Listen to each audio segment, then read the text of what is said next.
Toetra ny tena mahasamihafa andrehetra eto an-tany, tantara kely mahafinaritra ray. Adama roa amby sivy folo taona zay, kelikely matoky tena mirehareha zay, tena mitafy tsara mihitsy izy samaraina amin'ny valo eo ny volo amin'io. Tena miravaka manara-penitra. Tarefa tena voavoatra tsara na dia eo aza ny mahatena hoe jamba tanteraka azy. Ankehitriny nafindro any amin'ny trano be antitra izy satria ny vadiny izay 70 taona dia vao maty vao aingana. Tena ilainy izany ny fivindrana. Rehefa ny andro ora maro tamin'ny faharetana tao amin'ny fandraisana izay toerana Isiaya dia nitsika tsara le madama rehefa nilazaina azy efa voalamina tsara ny hevitra ho azy. Satria nentin'ny mpitarika azy eo amin'ny ascenseur izy dia naneho azy kelikely ny amin'ilay hevitra kely sy tery izay ipetrahany amin'ny androm-piainany sisa. Lazay ko azy ny amin'ilay rideau eo anoloana izay miantona eo amin'ny varavarankeliny. Tena tiako izany hoy izy. Dia noariny izany tamin'ilay ankizy 9 taona izay vao nahazo alika kely vaovao.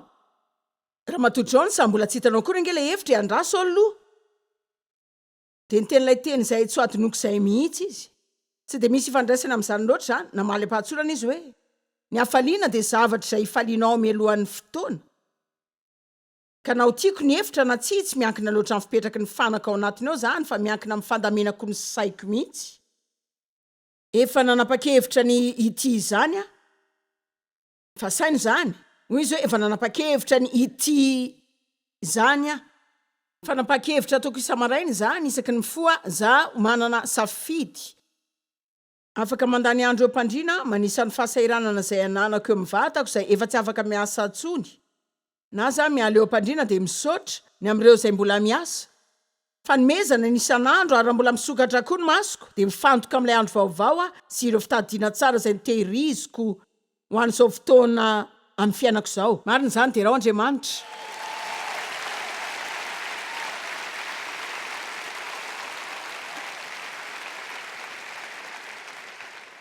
Hitanareo, rehefa tonga amin'ny konferansako ny olona dia tiako ny manana olona izay misaina mikasika karazana fanapahan-kevitra.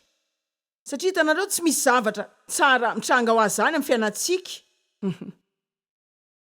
Fa mila manapa-kevitra isika ary hitako fa isaky ny mandre toro-teny tsara ombana ositra nareo dia saika mamela anareo ho amin'ny karazana fanapahan-kevitra tao izay anampy anareo hiakatra ao ambonimbony koa izany. Amen. Ary tena tsara izany androany satria isika manapa-kevitra izay saika tsy mahafaly antsika foana. Fa afaka manapa-kevitra fotsiny isika hoe za tsy amela ny devoly hangalatra na indray andro aza amin'ny hafaliako. Za tsy amela azy hiazona ny za tsy hiaina amin'ny kizitina zany dia hienjana. Sy hiaina amin'ireo karazana fitsabony ireny foana analany falitra eo amin'ny tendako. Efa tany aho nanao an'izany. Amen. Satria ny fiainana tsy hiova izany. Dia jereo zao nareo tsy mitehaka rehefa na zany efa tsy maninona izany. Fa ny tena marina dia izao. Tsy maintsy misy foana ny olana sy ny trangam-piainana izay tsy ho tiantsika ary tsy maintsy misy olona izay atezitra antsika foana ny velany any. Rehefa tsy ny iray dia ny hafa koa. Ka isika mila manapa-kevitra. Ny fanapa-kevitra ataontsika androany dia hoe izaho andeha hiova. Za hanova ny fiatrehako sy ny toetrako ary za hianatra ny fomba fiarahana amin'ny olona sy hiatrika ny olana tahaka ny atrehan'i Jesosy izany. Amen. Zao. Ny finoana tsotra an'Andriamanitra ny tena valin'izany rehetra izany. Ary ataoko hoe finoana tsotra izany satria ny marina na ianao aza dia manadino fa Andriamanitra anie tsy voakajinao izany mihitsy. Ny finoana tsotra midika hoe za mino tsy misy antony hafa ankoatra ny finoako. Za mino satria nanapa-kevitra ny ino ary mahitsy raha toa ka tsy pino dia tsy ahita antony foazako mba hietrehako ny andro iray amin'ny fiainako raha toa ka tsy nanana fahafahana ametraka ny fitokisako amin'Andriamanitra. Fa efa hitako taloha fa tsy afaka matoky ny olona rehetra izany ianao. Efa hitako taloha fa trangam-piainako tsy manao hafaly izany. Tsy misy amin'izay afaka ananako na hovidiako ka hafaly azy any. Fa tsotra ny finoana an'Andriamanitra tahaka ny zaza. Za mino. Za tsy mino izany satria hoe nahitany izany. Za tsy mino izany satria hoe tsapako izany. Fa mino izany fotsiny dia izay satria izay no atao-poko. Haiko fa Jesosy efa maty ho ahy. Haiko fa tia izy. aiko fa izy de mitsinjo afoana. Reto zao de zavatra ilayntsika hampatsahivana ny tenantsika isan'andro. Ataovy tsotra zany rehefa manana finoana tahaka an'izazy ianao de mila manala ny resaka makizitina rehetra. Miazona toetra mora raha miaina zao. Andao resaka mikasika ny osotry ny famorana. Voalohany aloha aleo ilaza fa Satana tsy afaka mifianao zany rehefa mbola tsy very fifehezany ianao.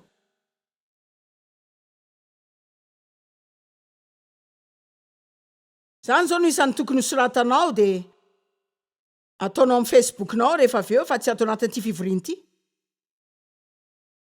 Hoy Joyce hoe na afaka lazainareo mihitsy hoe nareo nilaza an'izany koa raha tianareo. Satana tsy mahafehanao zany rehefa tsy mbola very fifehezany ianao. Tiako mihitsy milaza fa mamandrika atsika izy mba hatezitra atsika. Amen. Ka ndao hijery soratra masina 2 Salama 4:20. Tena zava-dehibe zany afaka mijanona tony zany. Hoe ianao zany de milamina manana toetra morera miaina ary aza manaiky fahakizitinana zany. Ninona olam-piainanao eo? Hoe ianao tsy hitako mihitsy zay ataony zany tsy voavoeako mihitsy tsony zany. Fa tsy voatery ho tahaka izany raha mianatra ny ten'Andriamanitra ianao de manomboka mivavaka ho an'izany. De manomboka manana fiatrehana vaovao. Firy aminareo zao nefa tena hoe kizitina be mihitsy tamin'ny fiainanareo ka afaka nilaza fa tsy tany amin'ny tokony isy ianao fa efa tena nandeha lalandavitra mihitsy tany misy ianao taloha. Zako! Halleluja! Fa devy aloha de faly kokoa noho za. Hoy zao tsaroko any tondra fiara tamin'ny lalambe amin'ny alina nandeha hody rehefa avy niasa ny sainy hoe nanao ahoana indray ary izy zao eny androany alina. Tsy mahafinaritra mihitsy ny miara-miaina amin'ny olona kizitina sy enjana de misizotra matetika foana.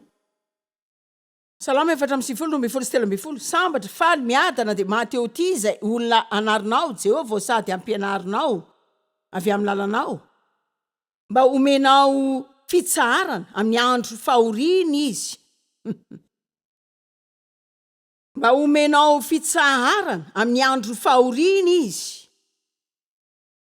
Hitanareo asaky akafiziko zany zao rehefa manadalàny fahavaloko ary manosika anao toetra ratsy fa afaka miantso ny herin'Andriamanitra ka de milaza fotsiny hoe efa tany any nanao an'izany ny hodidin'izany tendrombohitra zany efohina arivo isa fa tsy andeha antsony azy aho ho tony tsara. Tena toreny milalao reny zany zao. Mba omenao fitsarana amin'ny andro fahoriana izy. Jereo sika miandry ny trangam-piainantsika mba ahatony atsika. Na ho any amin'ny toetran'olon-kafa mba hitondra tena ahatony atsika fa io milaza hoe hitohy ampitrango zany zavatra zany amin'ny fiainantsika sika mandra-piainantsika ny fitazonana ny tenantsika ho tony. Isaky ny fitsapahana izay anananao de fahafahana mampiatra ihany koa.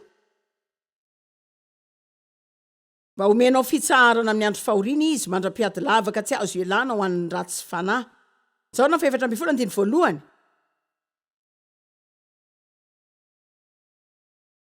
Jesosy nanao hoe aza malahelo ny fonareo. Diso fanantenana na mihetsi-po na kizitina. Zany no any amin'ilay dika teny hafa amin'izany. Fa nareo de ino sy ankina ary atoky an'Andriamanitra, mino de menkina de matoky azy sy amiko ihany koa. Kinona ny lazainy momba izany resaka fahakizitina rehetra zany zao? Matoky an'Andriamanitra. Matoky azy fotsiny. Ino ary nataonao Andriamanitra? Tsy haiko aloha. Fa marani-tsaina be izy. Aindaho ny zavadrehetra, manerana ny tany rehetra izy, tompony hery rehetra. Melohan'ny atokavanao any amin'ny isy anao, efa hainy sazy zay isy anao avy eo. Tsy gaga amin'izay olanao izy, na izay hoe olako.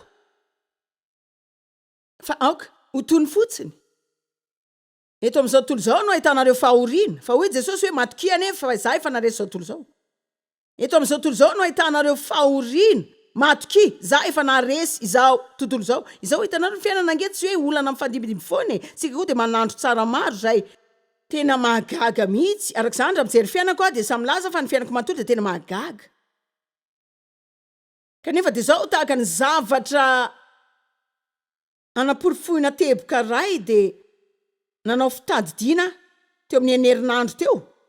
Nanomboka tany febroary na marsa tamin'ity taona ity raha mijery ny diariko ny amin'ireo olana zavatra matezitra zay nitranga tamiko, zay mety ho tena matezitra mihitsy ka nasorena nanimba ny androko nefa tsy nekeko zany. Averintsika rehetra nanapa-kevitra fa ho tony sy atoky an'Andriamanitra. Matoky azy ange de tena mahagaga, tombontsoa mahagaga. De zany ny tombontsoa anao amin'ny maha-pinao an' Jesosy Kristy anao. Mila matoky azy amin'ny trangan-javatra rehetra ianao. Tsy hoe zavatra tsy maintsy atao zany, tsy miezaka manao zay itokina azy ianao, fa manana tombontsoa itokina aminy. Afaka mino ianao na de tsy malala zay ho atao azy, fa izy no mahay ary feheziny zany tranga zany. Halleluja.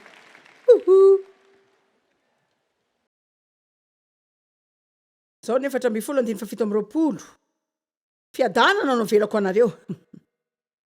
Ny fiadanako no avelako sy omeko anareo. Tsy tahaka ny an'izao tontolo zao ny fanomezako azy. Tsy manana karazam-piadanana tahaka an'izao tontolo zao sika izay miankina amin'ny trangam-piainana, fa manana karazam-piadanana hafa sika, manana ny fiadanan'Andriamanitra sika, de ilay mihoatra ny fahalalana rehetra zany. Tsy tahaka ny an'izao tontolo zao ny fanomezako azy anareo. Aza mba de jereo inge ty tapany faranty. Fandikana midika teny hafa, aza malahelo na manakorotana ny fonareo, aza manao zay atahorany, aza noho ny fitondrana ny tenanareo ikorotana sy ho kizitina ary isavoritaka. De aza mamela ny tenanareo amin'ny tahotra na ny fandrahonana na ny fampitahora ny akanosana. Andao atao ambony zany fa mbola tiako hitanareo. Mary ny Andriamanitra nanome andraikitra atsika, aza noho ny fanaovana ny tenanareo amin'izany. Jereo sika zany de tena tiako raha miala am'izao, tena tiako hiala fotsiny ty. Tena tsy atsara an'izany zao de ajanony zany.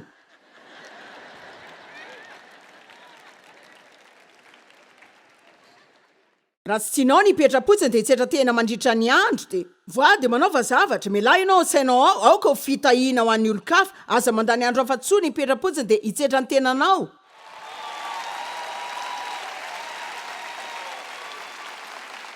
Raha ohatra ianao ka sorena fa misy lafindrona telo amin'ny vatanao zay voaratra na tsy afaka miasa tsony zao de sainy amin'ireo zavatra zay mbola mety. Sy miasa tsara rehetra. Reseo ny devoly, mety iny tsara ny finoana. Afaka miady amin'ny devoly ianao de mandresy foana isaky ny mihazona toetra tsara. Tsy afaka mandresy ianao ny devoly rehefa mbola mihazona toetra tsara ianao. Amen. Ajanoa ny fanaovana ny tenanareo ikorotana sy hosorena. Aza mitondra tenanareo amin'izany. Hitanareo ny fomba tsara indrindra tsy hitondra anareo any amin'ny fahasorenana dia eo amin'ilay voalohany vao mitady hosorena iny. Petera 1:5 milaza hoe toero amin'izay ataony ny devoly. Ary tena soratra masina manandanjamboko foana io satria firy aminareo ny malala fa matetika rehefa tena tezitra loatra ianao dia tsy mahita fiverenana intsony. Fa raha manao zavatra mikasika izany ianao raha voalay manomboka mahatsiaro ohatra n'izany iny, dia mora kokoa ny manaka an'izany eo. Ka raha vao manomboka izany fahasorenana izany ianao, misy olona mahazo elazaiko ve sa tsy mazava tsara zany? Hitanareo tonga dia afaka mijana avy hatrany ianao vao mitohy.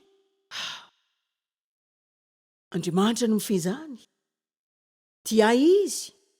Tsy izany ny planiko ny sain'ny olona manomana ny alehany fa Andriamanitra no mitarika ny diany. Mampitoetra amin'ny hafaliana, mampihodina azy amin'ny tendrombohitra tsy mahafaly, fa tsy manao lalana hiodina amin'izany tendrombohitra izany indray. Adinoa izany devoly, ianao indray tsy feha zany. Dia manana resaka kely amin'ny tenanao. Saika miteny olona foana hoe dia manana fivoriana kely amin'ny tenanao. Zao, rehefa miresaka ny osotry ny fahamorana sika, tena tiako izany fisainana izany. Lay osotry ny fahamorana, lay fahamorana zay afaka ananantsika amin'ny fiainantsika. Tsy resaka kamoana zany. Tsy fitsotsorana eny am-pandriana zany ka hoe mijerijery fety eny dia mihinan-kanina foana. Tsy zany ny resaka resahako, za tsy miresaka ny zavatra rehetra, ho lasa tsotra daholo. Fa miresaka ositra fahamorana. Dao hijery soratra masina 2 Salamo 7:10-5:20 tonga dia ataontsika ambony eo zany ahitanareo azy. Ary andeha amin'ny malalaka sy mora fa ny didinao sy ny fitsipikao no tadiaviko zao milohany any soratsika zany eo ndao jereny hoe nahoana ny mpanao salamo no afaka nandeha tamin'ny malalaka sy mora satria izy nitady an'Andriamanitra de ny fomba fiainan'Andriamanitra de izy zany de ny ataony. Salamo 5:3-12 ny fanahy ny toetra amin'ny soa ary ny taranany andovan'ny tany todia amin'ny olo eo akaikinao de laza hoe enoy zany sitrakao ve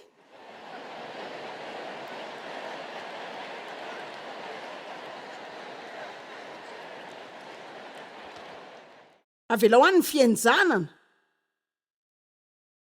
Amen.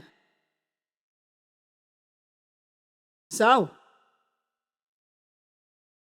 dao mba hiresaka kely ny amin'ny famoran'ny fanahintsika tady io zao ny fanahinao de ny sainao ny fandrinao ny sainao ny fandrinao ny fihetseponao ary ny fanahinao de lay sombony ao anatinao ny fanahiko de lay sombony ato anatiko ary ny marina ao anatin'izany ny afaletsika zany tsy hoe hitanareo hoe afaka faly ianao raha ny zavatra rehetra izay mitranga de mety aminao daholo fa hoe rehefa tsy mety aminao zany de lasa tsy faly ianao. Fa hitanareo zao isika manana ny fifalian'ny tompo fa tsy misy tahaka zany hoe isika tsy mampiasa ny fehezanteny mihitsy hoe za de lasa tsy faly. Hitanareo afaka ny faly sy tsy faly ianao fa tsy hoe faly sy tsy faly ianao noho ny hafalian'ny tompo zay zavatra afaka nanantsika foana satria zany tsy mba miankina amin'izay zava-misy mihitsy fa miankina amin'izay haitsika sy izay inotsika. Marina zany fa miankina amin'izay inotsika zany ny hafaliako miankina amin'izay inoko ny firavoravoko de miankina amin'izay zava-misy eo mba marina e firavoravoko de miankina amin'izay zava-misy fa ny hafaliako miankina amin'izay inoko zany zao de zavatra tsara lefa namanao. Ndao resaka kely vetivetiny amin'ny fananana saina manamora firy aminareo zao no manana saina izay afaka makaina eny ary ndao iresaka vetivetiny amin'ny tsy fitadavan'anto hitanareo za taloha re olona za tena ny fatorany antony foana mamindra foa Andriamanitra hitako fa ny ana tanaty tahotra loatra tany fahazazako ary tsy tena nanana olona mba tena karakara loatra fa de tsy maintsy zany nanao fikajikajina ny zavadrehetra tsy ny tamin'ny fiainako ihany fa ny fiainan'ny olona rehetra ihany koa de te ilaza aminareo zao fa tena asa atao foana zany tondra olona zany hoe zany zao de zany de tena andreraka anao tanteraka za tsy lina amin'ny am'ireo zavatra fotsiny fa tena linany am'ireo an'ny olo-kafa ihany koa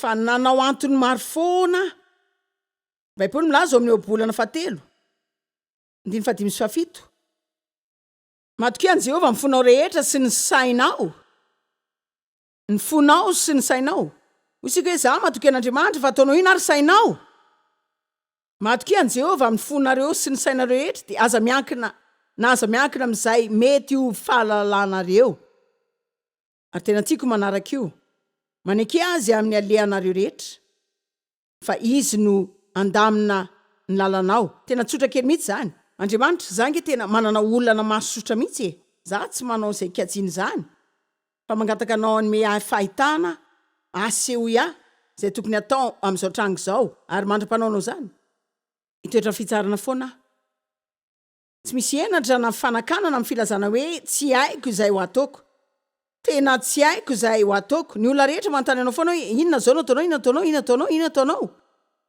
za tena mihevitra mihitsy fa ny devoly de maniraka demony kely samaraina eo ambony sorokitsika eo mikikika eo atsofotsika foana zao inona ataonao inao mba miezaka mitsahatra fa ny fahavalo de laza hoe mila manao zavatra ianao mila manao zavatra inona ataonao efa nisy namarika ave fa isika tsy nantsina hoe olana amboarina za zao mihevitra hoe raha ovina no anao zany boky ianao zao ve olombelona sa olana amboarina satria isika tsy mahay mipetraka ao zany fotsiny de mamela an'Andriamanitra amin'ny toerany. ao amin'ny Efesiana 4 ny Baiboly dia milaza hoe rehefa avy mandray ny fihadian'Andriamanitra rehetra dia mifara tsara amin'izay. Zany tokoa raha hainao hoe inona no atao arak'izany rehetra zany ataovy zany. Fa raha zany mifara ary mitoera ao amin'ny Kristy amin'ny fahalalana, fa tsy amelanao zany mihitsy izy. Mety tsisy haingana izy aloha, fa tsy ho tara mihitsy. Firy aminareo no efa nahita fa na dia tsy manao ny zavatra rehetra izay tianao ataony azy Andriamanitra dia mbola ao anatin'izany foana izy. Zany hoe zany no marina. Na dia tsy manao izay zavatra rehetra tiako ataony azy izy dia mbola ao anatin'izany miaraka amiko ihany. Fa tena tombontsoa be zany afaka matoky an'Andriamanitra zany. Sika tsy hoe za miezaka matoky an'Andriamanitra zao tena ohatra ny mila matoky an'Andriamanitra, tsy afa tombontsoa zany matoky an'Andriamanitra zany. Ary aza manao zany rehefa avy mahavita zavatra rehetra hafa ianao ataovy aloha zany. Am'tranga zavatra rehetra lazao hoe za ndray dia tsy asa saina amin'izany, za toky an'Andriamanitra, ataovy ambavy zany fadokin' izany, avoay ny finoana amin'ny alalan'ny mivavaka. Na lazao zany, na ataovy asa. Tena fahafana ho amihitsy tamin'ny farany. Ny fotoana nahafahako tamin'ny fikajikajiana rehetra, ny amin'ny fitiavana alalana zavatra rehetra. Zareo zao ny olana dia matetika ianao no mihevitra fa tena nakajy ny zavatra rehetra mihitsy. Farafaratsiny izay ny zavatra hitako.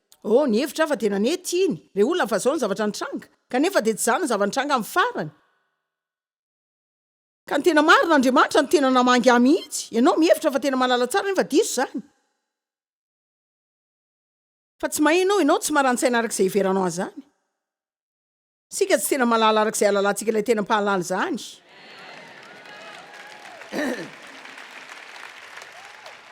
Marina ny fandehanana finoana matetika mila fatokinan'Andriamanitra isan'andro zany ary zany dia toy ny mampatahotra mihitsy. Ny ohatra izay hitantsika ao amin'ny testameta taloha dia tena mety amintsika ankehitriny amin'ny trangam-piainantsika rehetra izay nahitana tsy fisikana, tsy nahita fomba izay ahitana hanina, fa nanao fahagagana Andriamanitra namorona sakafo nantsoina hoe mana, izay nilatsaka avy any an-danitra isa maraina. Dia lazaina zareo fa tsy afaka manangona fa tsy izay ilainy isan'andro ihany. Ka raha vao manangona mihoatra ny indray andro izy dia olo sy maimbo izy zany. Ka mety maka fahafana kely. Mampiasa andro any vetivety fa raha vao mitadina miezaka manangona fahasoavana sy valy mihoatra ny ilaina androany ianao dia ho simba sy ho maimbo ny fiainanao zany.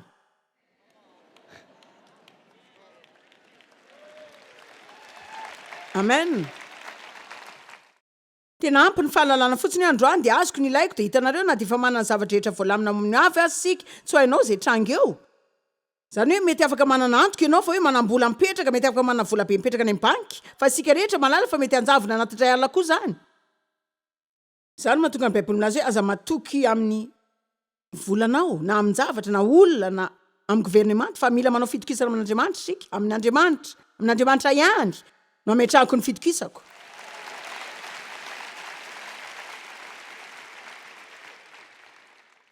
Ny fisainana be loatra tena afaka mitondra anao amin'ny fahadalana. Hitanao zao zany tena tia misaina be. Za tena tia misaina lalina mihitsy. Zao raha mitovy amiko taloha ianao tena mandeha lalina mihitsy ka tena tsy hainao intsony hoe taiza ianao moa. Avelao mba hakaina ny fananao ndao resaka sehatra hafa mikasika ny saina ainga ansika ary. Ahoana moa raha tsy mirosaina intsony sika? Ahoana raha manapa-kevitra dia tena mifikitra amin'izany? Hitako fa zao nataoko tsy mety ataoko zany, tsy mety tena mila verina amin'ity tena ataoko ty, tsy haiko aloha mety tena tiana ataoko. Za matahotra mandray fanapa-kevitra satria matahotra sao tsy mety zany. Dia atsoitsika daholo ny olona fantatsika inona ny verinao fa ataoko, inona ny verinao ataoko. Izy ireo koa aza tsy mahalala izay ho ataony. Izy koa tsy mendrika ny teny anao izay ho ataonao. Raha tianao ahy izay ho ataonao, miaraha amin'Andriamanitra dia maka fahendrena maro.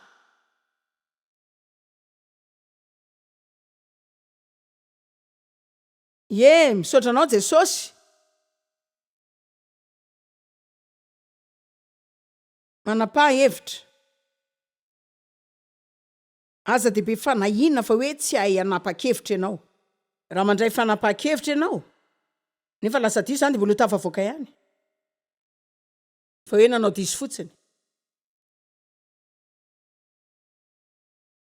ary tsy afaty ianao zany fa ianatra amin'ny adosoana fotsiny ianao dia avy eo tena fentraikefa koa manaraka rehefa manapa-kevitra tsy tena maranitra tsara ve zany